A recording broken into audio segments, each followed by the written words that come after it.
Covid முன்னாடி நீங்கள் எடுத்துட்டீங்கன்னா இப்போ கம்பேர் பண்ணும்போது நிறைய பேர் வந்து ஸ்டாக் மார்க்கெட்டில் கவனம் செலுத்த ஆரம்பிச்சிட்டாங்க.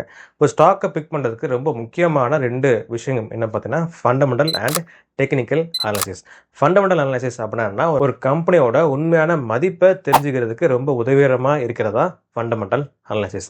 டெக்னிக்கல் அனாலிசிஸ் அப்படின்னு எடுத்திங்கன்னா நேற்று ஸ்டாக்ஸோட மூவ்மெண்ட் எப்படி இருந்துச்சு அதை கம்பேர் பண்ணி இன்னைக்கு ஸ்டாக்ஸோட மூவ்மெண்ட் எப்படி இருக்கும் அதை பற்றி தெரிஞ்சுக்கிறதா டெக்னிக்கல் அனாலிசிஸ். இதான் வந்து ஒன்லைன் மீனிங் ஃபண்டமெண்டல்னா என்ன, டெக்னிக்கல்னா என்ன.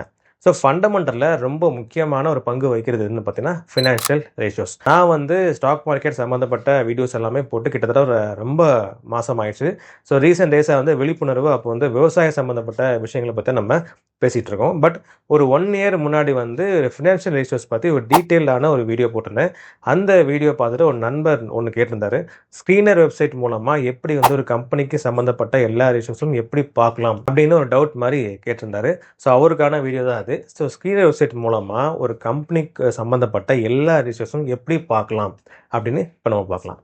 நீங்கள் கூகுள் போயிட்டீங்கன்னா அதில் போய்ட்டு ஸ்க்ரீனர் வெப்சைட் அப்படின்னு நீங்கள் டைப் பண்ணிங்கன்னா ஃபஸ்ட் இடத்துல ஒரு லிங்க் வந்து நிற்கும். அந்த லிங்க்கை நீங்கள் கிளிக் பண்ணிங்கன்னா ஸோ இந்த மாதிரி வந்து ஒரு பேஜ் ஓப்பன் ஆகும். அதில் வந்து சர்ச் ஃபார் ஏ கம்பெனி அப்படின்னு கேட்கும்.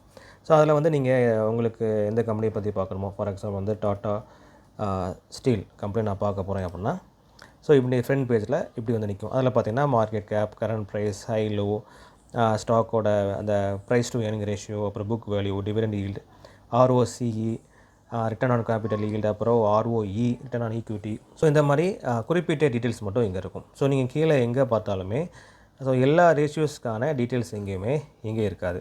பட் நீங்கள் மேலே போகும்போது இந்த இடத்துல ஒரு ஆப்ஷன் இருக்கும், எடிட் ரேஷியோஸ் அப்படின்னு சொல்லிட்டு ஒரு ஆப்ஷன் இருக்கும். ஸோ அதை நீங்கள் கிளிக் பண்ணிங்கன்னா லாகின் பண்ண கேட்கும். ஸோ அதனால் ஃபஸ்ட்டு நீங்கள் மேலே பார்த்தீங்கன்னா ரெஜிஸ்டர் யூஸிங் கூகுள் இருக்குல்ல, அதை நீங்கள் ஜஸ்ட்டு கிளிக் பண்ணிவிட்டு உங்கள் மெயில் ஐடி மூலமாக நீங்கள் லாகின் பண்ணிக்கோங்க.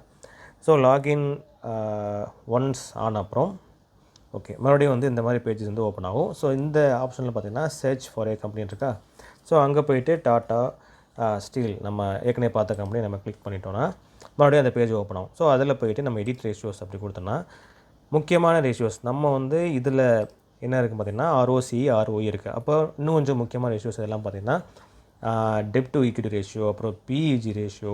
ஸோ இந்த மாதிரி முக்கியமான ரேஷியோஸ்லாம் இல்லை. ஸோ அதெல்லாம் வேணும் அப்படின்னா நீங்கள் இங்கே எடிட் ரேஷியோஸ் அதை கிளிக் பண்ணிவிட்டு உங்களுக்கு தேவையான டீட்டெயில்ஸ் எல்லாமே இதில் நீங்கள் இந்த பாக்ஸில் டிக் பண்ணிக்கணும். ஸோ நான் வந்து எனக்கு வந்து ப்ராஃபிட் ஆஃப்டர் டேக்ஸ் இந்த டீட்டெயில்ஸ் வேணால் அதை கிளிக் பண்ணிக்கணும். அப்புறம் பார்த்திங்கன்னா அப்படி கீழே வந்தீங்கன்னா டிவிடெண்ட் ஈல்டு வேணும்னா கிளிக் பண்ணிக்கலாம்.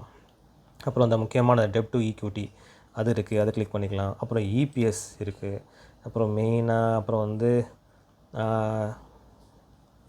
கரண்ட் ரேஷியோ, அப்புறம் ரொம்ப முக்கியமான PEG ரேஷியோ, அப்புறம் ப்ரைஸ் டு சேல்ஸ் வேணால் அது பண்ணிக்கலாம். ப்ராஃபிட் க்ரோத் அது எப்படி இருக்குன்னு பார்க்குறதுக்கு இருக்கலாம். ஸோ முக்கியமான டீட்டெயில்ஸ் எல்லாமே எல்லா ரேஷியோஸும் இதுக்குள்ளே தான் இருக்குது.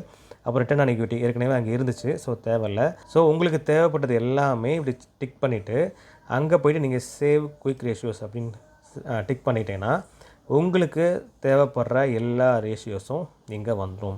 முக்கியமாக ஒரு ஸ்டாக்கை பிக் பண்ணுறதுக்கு முக்கியமாக இதெல்லாம் தேவைப்படும். அப்படின்னா ஸ்டாக் PE இருக்குல்ல, ப்ரைஸ் டு ஏர்னிங்ஸ் ரேஷியோ அது தேவை, ROCE, ROE, அப்புறம் டெப்ட் டு ஈக்விட்டி, அப்புறம் வந்து EPS, அப்புறம் வந்து கரண்ட் ரேஷியோ, அப்புறம் வந்து PEG ரேஷியோ. இதெல்லாம் ரொம்ப முக்கியமான ரேஷியோ.